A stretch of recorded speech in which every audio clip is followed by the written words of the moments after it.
आप सभी का एमसीक्यूज की क्लास में यहाँ पे हम जो है न्यूक्लियस मैकेवली को लेकर कंप्लीट उनके पॉलिटिकल थाट को एमसीक्यूज की फॉर्म में डिस्कस करने वाले हैं। इससे पहले मैंने उनकी जो थ्योरी क्लास है उसको अपलोड किया था चैनल पे। जिन्होंने अभी तक वो वीडियो वॉच नहीं किया प्लीज़ चैनल पे जाकर उस वीडियो को वॉच कीजिए, उसके बाद ही इस वीडियो को देखिए, तभी आपको ये वीडियो आपके लिए बेनिफिशियल साबित हो पाएगी। आप ज़्यादा से ज़्यादा एमसीक्यूज को अटैम्प्ट कर पाओगे और उनके सही से आंसर दे पाओगे। तो चलिए वीडियो को स्टार्ट करते हैं बिना देरी किए फर्स्ट एमसीक्यू के साथ। तो आप साथ साथ में इनके आंसर जो है कमेंट सेक्शन में टाइप करते जाइए। Question number first, Niccolo Machiavelli is known as the father of which political concepts. Niccolo Machiavelli को किस कंसेप्ट का फादर कहा जाता है? Option number A idealism, B realism, C liberalism या फिर डी यूटोपियनिज्म। तो राइट आंसर क्या होगा? मैं ज़्यादा एक्सप्लेनेशन की नहीं करूँगा क्योंकि वीडियो लंबी हो जाती है। जिसको भी कोई डाउट होगा तो कमेंट सेक्शन में नीचे पूछ सकता है, मैं उसको वहाँ पे उसको आंसर मिल जाएगा उसकी क्वेरी का। तो यहाँ पे राइट आंसर क्या होगा? निकोलस मैकियावेली को किस कंसेप्ट का फादर कहा जाता है? ऑप्शन नंबर बी जो है वो सही है। उनको रियलिज्म का फादर कहा जाता है। क्यों? क्योंकि वो बात करते हैं पावर पॉलिटिक्स होनी चाहिए। मतलब उनका मानना था कि politics is just a management of power. उनकी जो प्रैक्टिकल अप्रोच गवर्नेंस को लेकर है और साथ ही साथ उनका जो फोकस है on power and survival rather than idealistic और मॉरल कंसर्न, इसलिए उनको जो है फादर ऑफ रियलिज्म कहा जाता है। चलिए नेक्स्ट क्वेश्चन की तरफ मूव करते हैं। Question number second, in which year the prince published posthumously. मतलब जो उनकी पुस्तक द प्रिंस है, जो इम्पोर्टेंट किताब है जिसका रिटन ईयर है 1513 को लिखी गई थी उनके द्वारा, उसको जो है पब्लिश कब किया गया था? पब्लिश ईयर कौन सा है? यहाँ पे कंफ्यूजिंग है इन दोनों में, उनका रिटन ईयर और उनका पब्लिशमेंट ईयर। तो याद रखना है कि उनका जो रिटन ईयर है इस किताब का वो 1513 है और पब्लिश कौन से ईयर में हुई थी। ये क्वेश्चन मैंने इसलिए लाया क्योंकि यहाँ पे कन्फ्यूज़न होती है, तो ये आपको क्लियर हो पाए। ऑप्शन नंबर ए 1532, बी 1545, सी 1500 या फिर डी 1550। तो इनमें से आंसर सही क्या होगा? चलिए इसका आंसर सही से बताइए। कौन से ईयर में पब्लिश हुई थी द प्रिंस किताब? Right answer is option number A जो है वो, ऑप्शन नंबर ए जो है वो सही है। 1532 को द प्रिंस किताब जो है पब्लिश हुई थी उनके मरण उपरांत। ये एक फेमस किताब थी जो एक प्रैग्मेटिक अप्रोच के ऊपर लिखी किताब है, जो किंग को एडवाइस करती है कि उसको इफेक्टिवली गवर्नेंस कैसे करनी है। चलिए नेक्स्ट क्वेश्चन की तरफ मूव करते हैं। Question number third, in which Italian city state did Machiavelli serve as a servant as a diplomat. इनमें से कौन सी सिटी में जो है मैकियावेली ने अपनी सेवाएं दी एज अ डिप्लोमैट? तो ऑप्शन नंबर ए क्या है? ऑप्शन नंबर ए है रोम, बी मिलान, सी फ्लोरेंस या डी वेंची। इनमें से कौन सी सिटी में उन्होंने एज अ डिप्लोमेटिक सर्व किया? तो कौन सी सरकार के अंडर किया था? आपको याद ही होगा। ऑप्शन नंबर कौन सा सही है? ऑप्शन नंबर सी जो है वो सही है। उन्होंने फ्लोरेंस में, जो कि इटली के अंडर एक सिटी स्टेट थी, वहाँ पे अपनी एज अ डिप्लोमेटिक सेवाएं दी। वहाँ पे क्या था? पॉलिटिकल इंस्टेबिलिटी थी। क्यों? क्योंकि वहाँ जो मेडिकी फैमिली का प्रभाव था और उस मेडिकी फैमिली को रिप्लेस करके रिपब्लिकन गवर्नमेंट आई थी। और बाद में क्या हुआ था कि रिपब्लिकन गवर्नमेंट को फिर से रिप्लेस किया था, ओवरथ्रो किया था किसके द्वारा? मेडिकी फैमिली के द्वारा। जब मेडिकी फैमिली जो मैकियावेली थे उन्होंने अपनी सेवाएं जो है अंडर डिप्लोमेटिक रिपब्लिकन गवर्नमेंट के अंदर दी थी। वहाँ पे वो एक एफिशिएंट पब्लिक सर्वेंट थे। उन्होंने बहुत सारे डिप्लोमेटिक मिशंस को अंजाम भी दिया था। तो जब मेडिकी फैमिली के दोबारा से रूल आया था, वापस वो सत्ता में आई थी, तो उन्होंने जो है मैकियावेली को जो है देशद्रोही करार दिया था और उनको जेल में डाल दिया था।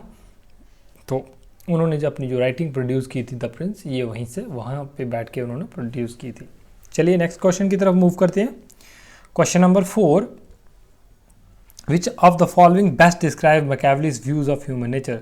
जो मैं आपको एक्सप्लेनेशन बता रहा हूँ ये आप ध्यान से सुनिए, यहाँ से भी आपको क्वेश्चंस एक्सप्लेनेशन से काफ़ी कुछ आपकी अंडरस्टैंडिंग जो है वो क्लियर हो जाती है, तो आप इनको भी ध्यान से सुनिए।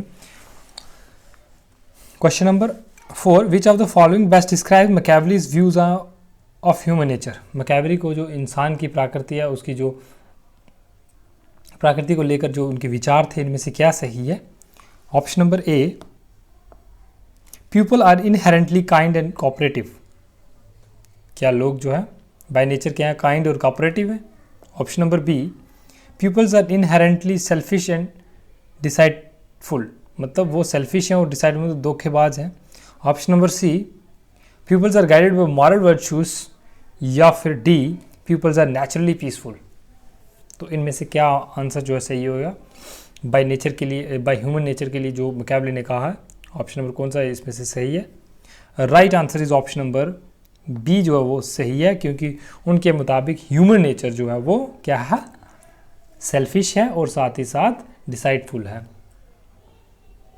वो हमेशा अपने जो सेल्फ इंटरेस्ट के लिए बारे में सोचता है। तो हम हमेशा राजा को जब भी कोई फैसला लेना हो, इस ह्यूमन नेचर को हमेशा ध्यान में रखना चाहिए, तभी वो अच्छे एक डिसीजन पे पहुंच सकता है। चलिए नेक्स्ट क्वेश्चन की तरफ मूव करते हैं। नेक्स्ट एक मैच द फॉलोइंग क्वेश्चन है। यहाँ पे आपको क्या करना है, मैकियावेली की डिफरेंट बुक्स को दिया गया और उसको उनके जो थीम है बुक का उसके साथ मैच करना है। तो चलिए देखते हैं। फर्स्ट किताब कौन सी है? The Prince, second discourse on Levi, third the art of war and Florentine histories. और दूसरी तरफ थीम कौन कौन सा दिया गया है? A guide on how ruler can gain and maintain power. B दिया गया analysis of the Roman republic structure and values. C, a treatise on military strategy, या फिर D, a historical account of Florence. तो match कीजिए। The prince में क्या लिखा गया? ये रूलर को गाइड करता है, मतलब रूलर को एडवाइस करता है कि कैसे वो पावर को गेन और मेंटेन कर सकता है। तो ऑप्शन नंबर फर्स्ट का जो है किसके साथ मैच होगा? आई थिंक फर्स्ट का जो होगा ए के साथ होगा। बी, डिस्कोर्स ऑन लिवी, यहाँ पे किस चीज़ की बात की गई है? यहाँ पे रोमन रिपब्लिक की बात की गई है और वहाँ पे सिविक वैल्यू की बात की गई है। तो डिस्कोर्स ऑन लिवी जो है मैच होगा किसके ऊपर, किसके साथ? बी के साथ। सेकंड का बी होगा। द आर्ट ऑफ वार जो है ये किसके पर है? ये मिलिट्री स्ट्रेटजी के ऊपर लिखी गई किताब है। तो थर्ड का सी है और फोर्थ का फ्लोरेंटाइन हिस्ट्री जो है हिस्टोरिकल अकाउंट ऑफ, जहाँ पे फ्लोरेंस की हिस्ट्री के बारे में डिस्कशन की गई है। तो इस हिसाब से ऑप्शन नंबर कौन सा फर्स्ट का क्या होगा? ए होगा। सेकंड का क्या होगा? बी। और थर्ड का क्या होगा? सी। और फोर्थ का क्या होगा? डी। तो चलिए राइट आंसर देख लेते हैं क्या है। इनमें से राइट आंसर कौन सा होगा? फर्स्ट का ए, सेकंड का बी, थर्ड का सी। ये फर्स्ट ही मेरे को दिखाई दे रहा। हाँ, इसका राइट आंसर क्या है? राइट आंसर बी इसका ए ही है। चलिए नेक्स्ट क्वेश्चन की ओर मूव करते हैं। Question number 6, Machiavelli's approach to political advice in the prince can be described as. Machiavelli की जो अप्रोच थी to political advice in the prince can be described as A, democratic and moralistic, B, idealistic and utopian, C, pragmatic and strategic, या फिर D, religious and spiritual. जो वो advice करते हैं वो एडवाइस किस प्रकार की है? तो वहाँ पे वो आपको पता ही है, मैकियावेली जो एक प्रैग्मेटिस्ट करते और वो एक स्ट्रेटजिस्ट थे, मतलब वो कंडीशंस को देकर राजा को डिसीजन लेने की बात करते हैं। तो इस हिसाब से राइट आंसर क्या होगा? ऑप्शन नंबर सी जो है वो क्या होगा? सही होगा। चलिए नेक्स्ट क्वेश्चन की ओर मूव करते हैं। Question number 7, Machiavelli's argued that it is safer for a ruler to be fear than love. राजा को अगर फियर और लव दोनों में से किसी एक को चुनना हो, अगर उसको सेफ रहना है तो उसको हमेशा जो है फियर को चुनना चाहिए, क्योंकि राजा के डर से जो है लोग कंट्रोल में रहते हैं और वो जो है उटपटांग चीज़ें नहीं करते हैं। ऑप्शन नंबर रीज़न क्या दिया गया, पीपल्स आर जनरली, लोग हमेशा ज़्यादातर क्या होते हैं, self interested and may betray, वो कभी भी धोखा दे सकते हैं रूलर को if they are not fearful, अगर वो उनके अंदर डर नहीं होगा तो कभी भी धोखा दे सकते हैं। ऐसे इंसान की ज़िंदगी में होता है कि कभी भी कोई इंसान जो अगर उसके अंदर डर नहीं है तो कभी भी किसी दूसरे को धोखा दे सकता है। तो इसमें से आपको राइट आंसर चुनना है। ऑप्शन नंबर ए क्या है, both A and R true and R is the correct explanation of A, या फिर B both A and R true but R is the correct explanation of A, या फिर option number सी जो है वो क्या है, A is true but R is false, या फिर D A is false but R is true. तो इनमें से आपको सही चुनना है। तो क्या सही होगा, तो मैकियावेली फियर को चुनना चाहते हैं rather than लव, ये बात सही है, बिल्कुल सही है। और वे ऐसा इसलिए करना चाहते हैं, ये उसका रीज़न दिया गया नीचे कि इंसान की जो नेचर है वो सेल्फ इंटरेस्टेड है और कभी भी धोखा दे सकती है, इसलिए राजा को जो है फियर को हमेशा चुनना चाहिए। तो इस हिसाब से राइट आंसर क्या हो गया, both A and R true and R is the correct explanation of A, that is the answer number, option number A जो है वो राइट आंसर है।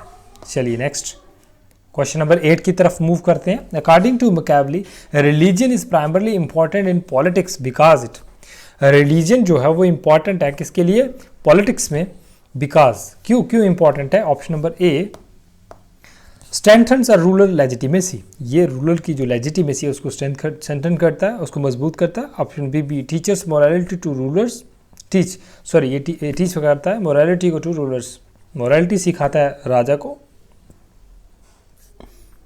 या फिर option number C promotes peace among nations, या फिर नेशंस के बीच में पीस को प्रमोट करता है। या option number D it is a private affair unrelated to governance. तो राइट आंसर क्या होगा,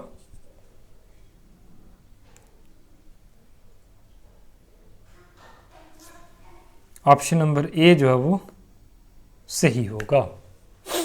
मैकियावेली सा रिलीजन एज अ टूल, वो रिलीजन को एक तरह से टूल देखते हैं, टूल की तरह देखते हैं for ruler to gain legitimacy and control over the subject, जो प्रजा के ऊपर कंट्रोल को एस्टेब्लिश करने के लिए रिलीजन एक महत्वपूर्ण टूल साबित हो सकता है, वो राजा को एडवाइस करते हैं। चलिए नेक्स्ट क्वेश्चन नंबर 9 की ओर मूव करते हैं। Machiavelli believe that a ruler should primarily focus on, एक राजा को मुख्य तौर पर किसके ऊपर फोकस करना चाहिए। Option number A moral principles, be maintaining power, या फिर सी एक्सपैंडिंग हिज रिलीजियस इन्फ्लुएंस, या फिर D gaining the love of his people. तो इनमें से कौन सा राइट आंसर हो सकता है, राजा को प्राइमरली किसके ऊपर फोकस करना चाहिए। आपको बताइए, वो हमेशा जो है वो रियलिस्टिक थिंक करते, तो क्या किसकी बात करेंगे। ऑप्शन नंबर बी जो है वो सही है, मेंटेनिंग पावर की बात करते हैं। चलिए क्वेश्चन नंबर 10 की बात करते हैं। Which of the following qualities does Machiavelli recommend a ruler avoid displaying openly, कौन सी इनमें से क्वालिटी है जो राजा को ओपनली जो है डिस्प्ले नहीं करनी है। ऑप्शन नंबर ए स्ट्रेंथ, क्या स्ट्रेंथ दिखानी है, बिल्कुल स्ट्रेंथ तो दिखानी है। जेनरसिटी, विनम्रता जो है वो दिखानी है। या फिर करेज, हिम्मत दिखानी है। या फिर इंटेलिजेंस, बुद्धिमानिता वो दिखानी है। तो इनमें से कौन सी जो ओपनली नहीं दिखानी है, बाकी सब कुछ दिखाना है लेकिन जेनरसिटी नहीं दिखानी है। क्यों नहीं दिखानी है, ऐसा क्यों बोल रहे हैं। ऑप्शन नंबर बी जो है वो राइट आंसर है। तो ऐसा क्यों मानते हैं जेनरसिटी नहीं दिखानी चाहिए, क्योंकि अगर जेनरसिटी राजा दिखाएगा तो इससे मालूम चलेगा, लोगों के अंदर ये मैसेज जाएगा कि राजा क्या है और वीक है, इससे राजा दुर्बल दिखाई देता है और उसका एक्सप्लॉयटेशन हो सकता है। इसलिए उनको राजा को हमेशा जेनरसिटी को अवॉइड करना चाहिए ओपनली डिस्प्ले करने के लिए, हमेशा उसको अपना डर जो है स्थापित करना है। चलिए क्वेश्चन नंबर 11 की तरफ मूव करते हैं। What is Machiavelli's views on role of morality in politics, morality का क्या रोल है राजनीति में। चलिए option number A it should be the ruler's primary concern, ये रूलर का प्राइमरी कंसर्न है मॉरलिटी। या फिर B morality is a means to achieve loyalty, loyalty को गेन करने के लिए, वफादारी को गेन करने के लिए मॉरलिटी के मीन्स हो सकता है। या फिर C morality is secondary to stability and power, या फिर मॉरलिटी क्या हो सकता है सेकेंडरी है to stability and power, stability और पावर जो है पहले नंबर पे है, उसके बाद मॉरलिटी है। या फिर D ruler should avoid all immoral acts, या फिर रूलर्स को जितने भी इमोरल एक्ट है उनको अवॉइड करना चाहिए। तो ऑप्शन नंबर कौन सा सही है 11th का सही आंसर क्या है? ऑप्शन नंबर सी जो है वो सही है। मॉरलिटी जो एक सेकेंडरी है, पहले नंबर पे स्टेबिलिटी और पावर है। ठीक है, चलिए क्वेश्चन नंबर 12 की तरफ मूव करते हैं।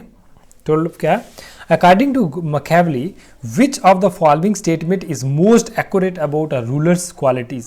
रूलर्स की क्वालिटी को लेकर सबसे सटीक जो स्टेटमेंट है वो कौन सी है? चलिए देखते हैं। Option number A, a ruler should be honest and just in all action all situations. उसको हमेशा जो है ईमानदारी दिखानी है और हर एक सिचुएशन में उसको जस्ट रहना है, मतलब न्यायपूर्वक रहना है।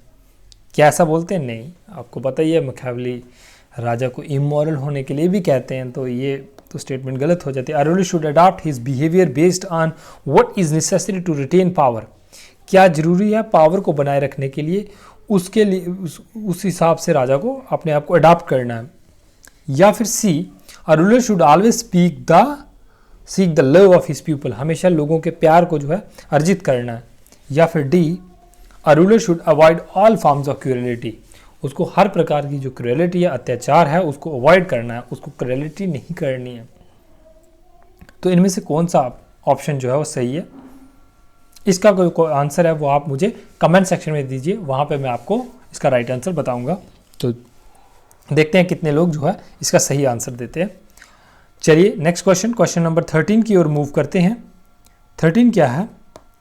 In the prince Machiavelli often advises ruler to be like which two animals. राजा को मैकियावेली एडवाइस करते हैं कि उसके अंदर उसको दो एनिमल्स के साथ कंपेयर कर दें, उसकी क्वालिटीज़ उसके अंदर होनी चाहिए। ऐसे कौन से दो जानवर हैं? Option number A, lion and fox. B, horse and wolf. Horse की क्वालिटीज होनी चाहिए, या वुल्फ भेड़िए की, और उल्लू की तरह, या ईगल की तरह, या डी, टाइगर और हॉक। इनमें से किसकी क्वालिटी जो है एक राजा के अंदर होनी चाहिए, और उनको वो दो क्वालिटीज़ क्या हैं उन दोनों जानवरों में, तो वो भी मुझे बताइए। तो राजा उसको दो जानवरों की तरह होना चाहिए। कौन कौन से जानवर की बात करते हैं?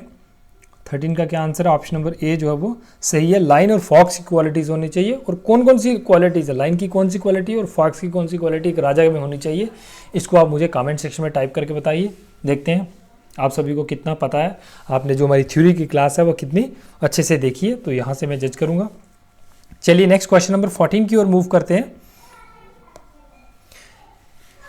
असर्शन रीजन बेस्ड क्वेश्चन है। Machiavelli valued the use of religion as a tool of control.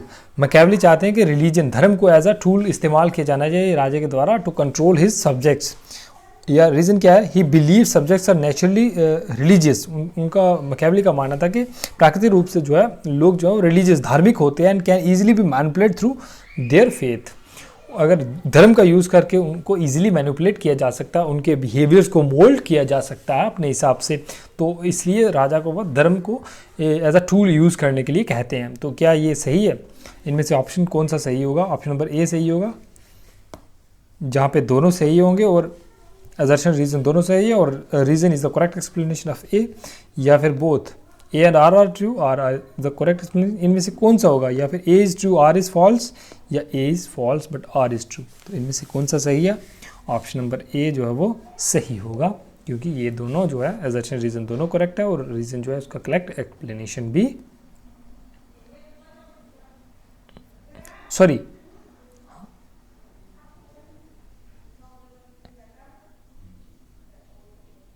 हाँ ठीक है, ए ही होगा। चलिए नेक्स्ट क्वेश्चन की तरफ मूव करते हैं।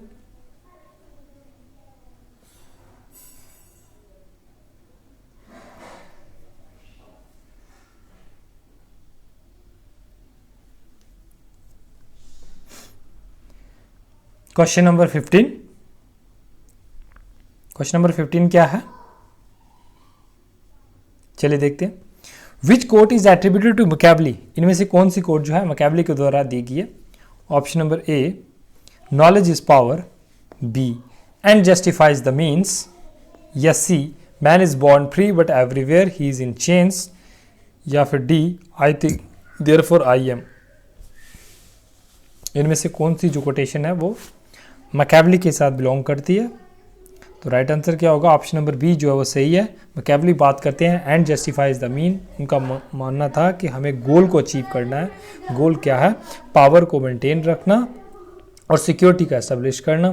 तो इन सभी को पूरा करने के लिए मीन्स कुछ भी हो सकता है, इमोरल मीन्स को भी अपनाया जा सकता है। जबकि गांधी जी उनके विरुद्ध जो हमारे इंडियन थिंकर हैं वो कहते हैं कि मीन जस्टिफाइज द एंड्स। तो यहाँ पे आपको याद रखना है। और ये एक स्टेटमेंट है नीचे, man is born free but everywhere he is in chains. ये किसके द्वारा दी गई है? ये रूजो के द्वारा दी गई इंपॉर्टेंट स्टेटमेंट है। किसके द्वारा दी गई है? रूजो के द्वारा दी गई है। जो कौन थे? एक वेस्टर्न फिलोसोफर थे जिन्होंने सोशल कॉन्ट्रैक्ट थ्योरी भी दी थी। चलिए नेक्स्ट क्वेश्चन की ओर मूव करते हैं। क्वेश्चन नंबर 16 की ओर मूव करते हैं। Machiavelli's concept of the state primarily emphasize. जो मैकेवली का स्टेट के लेकर कंसेप्ट था उसको किसके ऊपर मुख्य तौर पर फोकस करता है? Option number A, the promotion of welfare. State को हमेशा वेलफेयर को प्रमोट करना। या फिर बी, सेंट्रलाइजेशन ऑफ पावर। हमेशा पावर को केंद्रित करना। मतलब केंद्रित कहने का मतलब है पावर जो है एक जो सेंट्रल अथॉरिटी है उसके पास होनी चाहिए। या फिर सी, अपहोल्डिंग जस्टिस। जस्टिस, न्याय को अपहोल्ड करना, लोगों तक न्याय को पहुंचाना। ये क्या ये काम है? या फिर D, the pursuit of equality. Equality जो समानता है उसको समाज में बनाए रखना, क्या ये काम है? किसके ऊपर स्टेट को मुख्य तौर पर जोर देना चाहिए? तो कौन सा सही होगा? ऑप्शन नंबर कौन सा सही होगा? ऑप्शन नंबर बी जो है वो सही होगा। क्यों सही होगा? क्योंकि वो सेंट्रलाइजेशन ऑफ पावर की बात करते हैं, ताकि पावर जो है एक जगह कंसोलिडेट करके समाज में स्टेबिलिटी लाई जा सके। और जो भी स्ट्रांग डिसीजंस अगर लेने हैं तो अगर स्ट्रांग डिसीजन तभी लिए जाएंगे जब पावर सेंट्रल अथॉरिटी के पास होगी। सही से डिसीजन वही ले सकता है जिसके पावर होती है। अगर पावर नहीं है तो कोई भी डिसीजन जो है वो इफ़ेक्टिव साबित नहीं हो सकता। अगर ले भी लिया जाए तो उसको लागू करने में बहुत परेशानी होती है। तो इसलिए पावर का होना बहुत ज़रूरी है अकॉर्डिंग टू मैकियावेली। चलिए नेक्स्ट क्वेश्चन, क्वेश्चन नंबर 17 की ओर मूव करते हैं। Which of these statement best represent Machiavelli's advice on dealing with ministers. Ministers को कैसे डील करना है, इनमें से कौन सा ऑप्शन जो है वो सही है? चलिए देखते हैं। फर्स्ट क्या है? Ruler should rely on ministers for all decisions. जो राजा है उसको हमेशा जो है उसके जो मिनिस्टर्स हैं उनके ऊपर जो है निर्भर रहना चाहिए सभी निर्णय के लिए। या फिर B, minister should be treated as friends. जो मिनिस्टर है उसको एज अ दोस्त जो है वो ट्रीट करना चाहिए। या फिर C, minister should be rewarded generously to ensure loyalty. या फिर D, ruler should constantly evaluate minister to ensure their loyalty. Minister should be reward, ministers को रिवार्ड्स दिया जाना चाहिए उनकी जेनरसिटी के लिए। या फिर रूलर शुड कॉन्स्टेंटली इवेलुएट, या फिर लगातार जो है उनकी जो लॉयल्टी है, उनका जो राजा के प्रति जो वफादारी है उसको टाइम टू टाइम चेक किया जाना चाहिए। इनमें से कौन सा सही होगा अकॉर्डिंग टू मैकियावेली? इसी तरीके के विचार जो हमारे एंशिएंट थिंकर जो आप देखा होगा आपने कौटिल्य, वो भी कुछ इसी तरीके के विचार रखते थे। उनका भी मानना था कि जो भी राजा के इर्द गिर्द मिनिस्टर्स हैं उनकी जो लॉयल्टी है उसको हमेशा चेक किया जाना चाहिए थ्रू स्पाई सिस्टम। तो मैकियावेली को भी कौटिल्य के साथ कंपेयर किया जाता है, उनको मॉडर्न कौटिल्य भी कहा जाता है। तो चलिए इनमें से कौन सा सही होगा 17 का? ऑप्शन नंबर डी जो है वो सही होगा, क्योंकि राजा को हमेशा जो है क्या करना चाहिए? मिनिस्टर्स की जो लॉयल्टी है उसको चेक करते रहना चाहिए। चलिए क्वेश्चन नंबर 18 की तरफ मूव करते हैं। 18 क्या है? Machiavelli advice to rulers on adaptability implies that a ruler should. Machiavelli advice करते हैं राजा को अडॉप्टेबिलिटी, उसको अडॉप्ट करना है। किस तरीके का behaviour? Option number A, change strategy based on situation. हालात को देखते हुए, सरकमस्टांसेस को देखते हुए अपने स्ट्रेटजी को बनाना, अपने डिसीजंस लेना। या फिर B, stick to a single moral code. Morality के ऊपर जो बेस्ट प्रिंसिपल है, जो उनके मॉरल वैल्यूज़ हैं उनके ऊपर ही जो है हमेशा स्टिक रहना। या फिर C, rely on religious counsel for guidance. या फिर जो रिलीजियस लोग हैं जो उस धर्म को चलाने वाले हैं, जो मुख्य लोग हैं, उनसे सलाह लेना, या फिर D maintain a constant show off compassion, हमेशा जो है कंपैशन दया भावना को दिखाते रहना। तो इनमें से कौन सा जो है रूलर को एडवाइस करते हैं मैकियावेली, किस प्रकार का नेचर होना चाहिए राजा का, कौन सा सही है इसमें से? ऑप्शन नंबर 18 का कौन सा सही है? ऑप्शन नंबर ए जो है वो सही है, ये सही है। क्यों सही है? क्योंकि राजा को हमेशा जो है अकॉर्डिंग टू सर्कमस्टांसेस जो है डिसीजंस लेने चाहिए। चलिए क्वेश्चन नंबर 19 की ओर मूव करते हैं। 19 क्या है? What is the ultimate goal of a ruler according to Machiavelli? Ultimate goal क्या है एक राजा का? ऑप्शन नंबर ए जो है the moral welfare of the people, moral welfare of the people है, या फिर B maintaining peace through alliances, या फिर C achieving stability and securing power, या फिर डी परस्यूइंग इकोनॉमिक ग्रोथ। तो इनमें से कौन सा ऑप्शन जो है सही होगा? अल्टीमेट गोल क्या है राजा का? ऑप्शन नंबर कौन सा सही है? सी जो है वो सही है, क्योंकि वो आपको पता है ये स्टेबिलिटी और पावर की बात करते हैं। तो यहाँ पे भी जो भी जिसमें भी क्वेश्चन में भी इस तरीके का हो वहाँ पे आप जा सकते हो इस ऑप्शंस के साथ। चलिए नेक्स्ट क्वेश्चन की ओर मूव कीजिए। कौन सा क्वेश्चन है? क्वेश्चन नंबर 20 है। तो 20 क्या कहता है? Which of the following did Machiavelli regard as a threat to the stability of the state? इनमें से कौन सी जो है वो क्या है? थ्रेट है किसको? स्टेबिलिटी ऑफ द स्टेट, राज्य की जो स्थिरता है उसको लिए कौन सा इसमें से चैलेंज है? ऑप्शन नंबर ए वेल पेड सोल्जर, वो चैलेंज है। बी वीक मिलिट्री पावर, या फिर सी लॉयल मिनिस्टर, या फिर डी स्ट्रांग लोकल गवर्नमेंट्स। तो इनमें से कौन सा जो है वो स्टेट की स्टेबिलिटी के लिए खतरा है? तो ऑप्शन नंबर बी जो है वो सही होगा। वीक मिलिट्री पावर होगी तो इससे क्या होगा? सिक्योरिटी को खतरा होगा और स्टेट की स्टेबिलिटी को भी एक खतरा है, क्योंकि अगर वीकनेस होगी सिक्योरिटी में तो इससे क्या होगा? इन्विटेशन मिलेगा किसको? एक्सटर्नल और इंटरनल थ्रेट्स के लिए। मतलब कोई भी बाहर से इन्वेजन कर सकता है, या फिर अपनी अंदर से ही स्टेट से ही कुछ आवाज़ें उठ सकती हैं स्टेट के खिलाफ। तो इसलिए स्ट्रांग मिलिट्री का होना ज़रूरी है। देखिए जो मैकियावेली थे वो एक नेशनलिस्ट थिंकर थे, ठीक है, और वो यूनिफिकेशन ऑफ इटली चाहते थे। तो इसलिए उनका मानना था कि स्ट्रांग मिलिट्री होना बहुत ज़्यादा ज़रूरी है, इसलिए वो राजा को एडवाइस करते हैं अपनी पुस्तक में। तो ये 20 क्वेश्चन थे। आई होप आपको आपने ज़्यादा से ज़्यादा क्वेश्चंस अटैम्प्ट किए होंगे और आपने उनका सही से आंसर दिया होगा। जो क्वेश्चन मैंने आपको पूछा है कमेंट सेक्शन में उसका आंसर ज़रूर दीजिए। देखता हूँ मैं किसने कौन कौन ठीक करता है उस क्वेश्चंस को। तो बने रहिए चैनल के साथ इसी तरीके की और वीडियो के लिए। जल्दी हम जो है दूसरे थिंकर्स को भी कवर किया जाएगा, उनकी थ्योरी क्लास को भी, साथ ही साथ उनके साथ उनकी MCQs क्लास भी डिस्कस की जाएगी आपके साथ। तो वीडियो को ज़्यादा से ज़्यादा शेयर कीजिए अपने दोस्तों के साथ जो भी तैयारी कर रहे हैं। तो बने रहिए चैनल के साथ। Thanks for watching.